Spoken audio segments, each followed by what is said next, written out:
For almost 3.5 months, the world has been holding its breath because of the war in Iran. But through all of it, there's been one country that's consistently been the source of good news, and that's Pakistan. Yesterday, Prime Minister Shehbaz Sharif announced that a deal has been reached. President Trump confirmed it almost immediately, announcing the toll-free reopening of the Strait of Hormuz and the removal of the U.S. naval blockade. Today, Prime Minister Shehbaz Sharif has confirmed that Pakistan will also host the signing ceremony in Geneva. But as the world desperately awaits a formal signing on June 19th, many questions still loom. For example, what's in the deal? Will the peace extend to Lebanon? Let's try to answer all of that. Firstly, what's actually in this deal? According to Iran's Mehr news agency, the draft agreement runs to 14 points, and the major points include an immediate and permanent end to hostilities on all fronts, including in Lebanon. It also includes the full lift of the naval blockade within 30 days, a U.S. commitment to pull back its forces from and around Iran, and the reopening of Hormuz. On the economic side, it includes a suspension of sanctions on Iranian oil sales and the release of $24 billion in frozen Iranian assets over a 60-day negotiation window, during which both sides aim to reach a final agreement on the nuclear issue as well. Notably, talks on Iran's missile program and its support for regional armed groups have reportedly been taken off the table for now, and Mehr agency says that final negotiations won't even begin until half of those frozen assets are released and Hormuz restrictions are lifted. Now, remember that these claims haven't been independently verified, but if accurate, it's a remarkably broad framework. But, and you've probably guessed why there's always a but when it comes to peace, Israel has been the spoiler from day one, and it isn't stopping now.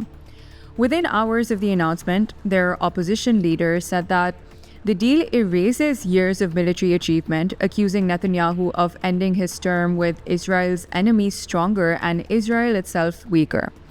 One of their far-right ministers went further and declared that Israel is not bound by Trump's agreement and demanded the dismantling of Hezbollah instead of any withdrawal at all.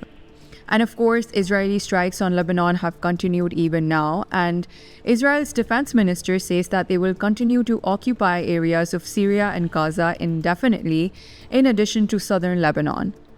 Even Trump himself seems frustrated with his closest ally, telling the New York Times that Netanyahu almost derailed the deal, calling him a very difficult guy, and bluntly adding that Israel should be very thankful because, in his words, if Iran had a nuclear weapon, Israel wouldn't be around for even 2 hours. As for the mediators, UN Secretary General Antonio Guterres and several others call the agreement a critical step towards peace, specifically praising Pakistan, Qatar, Egypt, Saudi Arabia, Turkey, and other regional countries for their constructive role in these negotiations.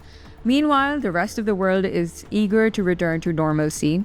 France and the UK say that their joint military mission is ready to deploy to help reopen the Strait of Hormuz, with Macron calling unrestricted maritime traffic an essential condition for regional stability and the global economy. He said that the G7 leaders will discuss this at the summit as well, which will be one of the first major international gatherings since the United States and Israel launched a war against Iran. In addition to all of that, oil prices have already dropped by 4% on the news, but don't expect things to snap back overnight, because getting roughly 1,500 stranded ships moving again after nearly 3 months at a standstill could take weeks, even months. According to the New York Times, even with a deal signed, getting back to the roughly 130 ships a day that used to pass through Hormuz before the war could take weeks or months, which is also why the energy prices that have spiked worldwide aren't expected to come down quickly.